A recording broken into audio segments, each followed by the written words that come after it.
My friend lied about being SA to cover up cheating at her bachelorette party, so I told her to confess or I'm telling her fiancé myself. Posted by you/yogurt closet some 4738. My 21F friend 20F is acting very odd. We went out for her bachelorette party on Thursday for a long weekend. Last night was the main party, where we all went out with her in her little bride-to-be veil and sash. It was all going great, she was having a good time. The point was for all of us to have a good time together, but after a while, she disappeared for a good hour. I, along with another friend in the bridal party, went out looking for her. We couldn't find her, but she texted us back saying she'd see us at the Airbnb we were staying at and that she just wanted some time to herself, so we didn't push her. When she came back later, it was 3 a.m. and she was out of it. A little disheveled, which she could pass off as partying too hard, but I had a bad gut feeling. My first thought was, because she seemed closed off, that someone had done something bad to her. I thought I should give her space, but if something bad had happened, I wanted to help, so I spoke to her in private and asked about it. She said someone had hurt her. I immediately said we should go to the police, report it and all that, but she very vehemently denied it. I figured this was normal. I've heard of survivors not wanting to report it, and I didn't want to be too pushy since it had only been a couple of hours, so I let it be. She said she just wanted to sleep, so I left her to it and checked up on her every hour or so because I felt guilty. We had planned this trip for her, but something so terrible had happened. That's what I thought, because now it's Sunday evening, and at noon she pulled me aside to talk again. I thought she had changed her mind about reporting it, and I was fully ready to help her, but then she told me it was consensual, that she just wanted to experience something different before being tied down, and that she lied because she panicked and didn't have the energy to explain when she came back. This was, of course, shocking and incredibly icky because this girl, 1, lied about being harmed and 2, cheated on her fiancé. She's been problematic since her wedding planning began, making unreasonable demands for bridesmaids' dresses and acting like a bridezilla, but this was a whole new low. I freaked out on her and told the other girls that while we were looking for her, thinking something had happened to her, she was out cheating on her gem of a fiancé. This was perhaps not my place to make a scene, but I was just so done with her. I then told her she had to tell her fiancé what happened by the end of the week or we would, because his family is paying for the entire wedding that's in June, so I figure if they need to cancel and get what they can back, it needs to happen ASAP. She just said I was overreacting like a psycho and that I'm just jealous of her getting married and want to ruin it for her. But I'm usually a zero tolerance for cheating person. Am I overreacting? Relevant comments. Commenter. Well, what did everyone else say once you told them she was cheating on her fiancé? Just curious if they think you are or not. Ops response. Everyone kind of believed it immediately. She's been less than ideal to deal with since she got engaged. It's like a new side of her as a bridezilla, and she started crying and saying it was a mistake, so she essentially confirmed it to everyone. Commenter 2. How did she get into a bar at 20? Ops response. We're in the UK, the age limit is 18. But we were at a pub where there is no age limit on entry, only on serving alcohol. Commenter 3. They're young, he probably cheated at his bachelor party too, but there are some underlying jealousy issues going on with you. You didn't have to bust her out and tell everyone. I think you knew what was up and couldn't wait to ruin her in front of everybody and her fiancé. Is she your friend, or is he? Are you in love with her fiancé? She was out cheating on her gem of a fiancé. Did the others react like you when you freaked out and told them? I mean, you guys probably saw her talking to someone before she disappeared. You had nothing but negative things to say about her and how she's been acting, and how she's such a bridezilla. You can tell her fiancé, but don't be surprised if it backfires and he still marries her. You're not a good friend. How are you even in her wedding? Not saying what she did was good, and I don't think she should be getting married. Ops response. Projecting so heavily is crazy work. Update same day. So guys, I had such an overwhelming response, but also an unfortunate number of others thought I was oh so bad for being mad over my friend lying about an essay and for being against infidelity. So I decided to expedite telling her fiancé. After reading the influx of comments justifying me telling him, I decided to email him with a draft I had typed earlier when she told me about this but didn't know if I should have sent, sharing everything I knew of what happened and was told, and asked him to check with the girls as well if he had doubts, along with a link to this post. He hasn't responded yet, and I don't know what I'd say if he did because I'm not very close to him. I don't want to over-interfere or inject myself into his grieving process since my job is done. I've told him, and I've cut her off. If they go on with the wedding, I've made it clear I'm no longer in the wedding party, and so have the 3 other bridesmaids, so she wouldn't have a wedding party if she moves forward.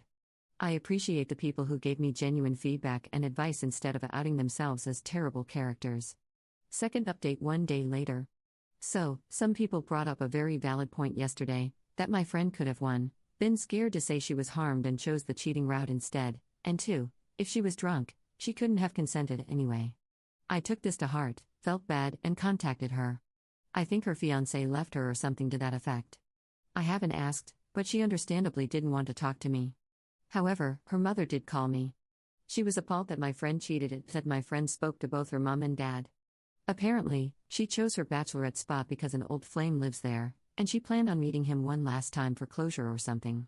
I only know this guy as her casual ex from high school, and I didn't know her then, so I didn't connect the two dots. But long story short, she planned on spending the night with him before she had to tie herself down and left the pub only 30 minutes into us being there. I didn't see her drink more than a shot. It's definitely possible she drank more after she left when she was with him, but I do feel like she was responsible for herself after leaving without telling anyone and switching off her phone while everyone was looking for her. What you do while drunk may not be your choice, but how drunk you get absolutely is your choice. From what I gathered, this was planned days in advance, and her bachelorette weekend location was chosen based on where this guy lives, so yeah, I'm mostly certain that no SA took place. Another thing people brought up was 1. How I had the groom's email ID but not his number, and 2. That I wanted him for myself. All wedding correspondence with vendors took place over email. I, as the bridesmaid helping coordinate, and the groom, as the one literally getting married, were CC'd. I got his email from there. People also ask why I didn't CC everyone and put my friend on blast. As satisfying as that would have been, if I were in the groom's position, I wouldn't want to find out at the same time as everyone else in the form of an exposé. I felt that would be somewhat humiliating, so the goal was to let him know as the affected party and then let him decide how he wants to go about it, especially since the other bridesmaids and I already know and have dropped out of the wedding, which I don't think is happening anymore, based on what my friend's mom said. And for me wanting the groom for myself, be so for real. You can do good things without wanting to jump someone's bones, it's called being a decent human being. I called him a gem of a fiancé because he insisted his family cover all the wedding costs since my friend's father is experiencing some hardship. You don't see that these days. I simply meant he was doing an excellent thing out of love and care for my friend. Which is why I wanted to tell him even more, because the wedding, so far, is in the £50,000 ballpark.